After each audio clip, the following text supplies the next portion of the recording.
Hello, my name is Brad Gurrett, President of the Marshall Area Chamber of Commerce. First and foremost, thank you legislators for passing the relief bill. Not being open at 100% for some of the businesses that have been affected for 10 and a half months has been devastating. Good to see government working together. This year, like everywhere else, has been challenging. But even without COVID, we face many challenges in southwest Minnesota due to the tax climate that we face being a border state, not only to South Dakota, but Iowa as well. I want to introduce you to Scott Williams. Scott is the owner of Bisbee Plumbing and Heating in Marshall. As one of our larger contractors in the area, his business does a lot of work in the region and also works on bids in South Dakota as well.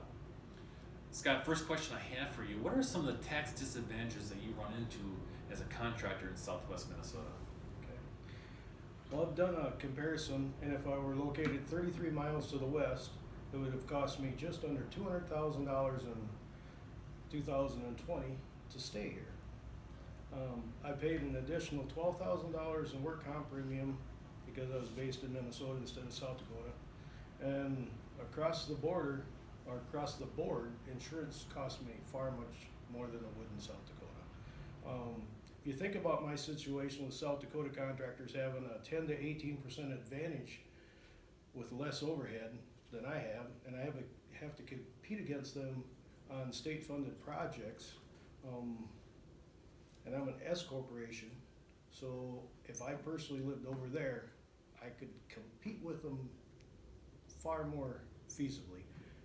And I feel though we're being penalized for staying here, so we need to do something. Anything. Okay, great. What are the drawbacks of when you put a bid on a job in South Dakota? Well, everybody in South Dakota has to pay an excise tax when working there, and that levels the playing field for everybody. My license over there costs less than it does here. Getting a license is much easier over there.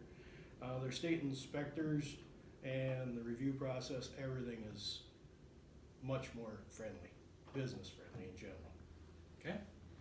And then how do we correct this? How do we correct the issues?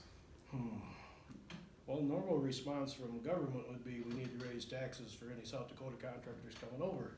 But my suggestion would be a tiered Minnesota tax, so the closer you are to the borders, the more competitive we could be. Great. Thanks, Scott, for being part of this, and thanks everyone for tuning in tonight.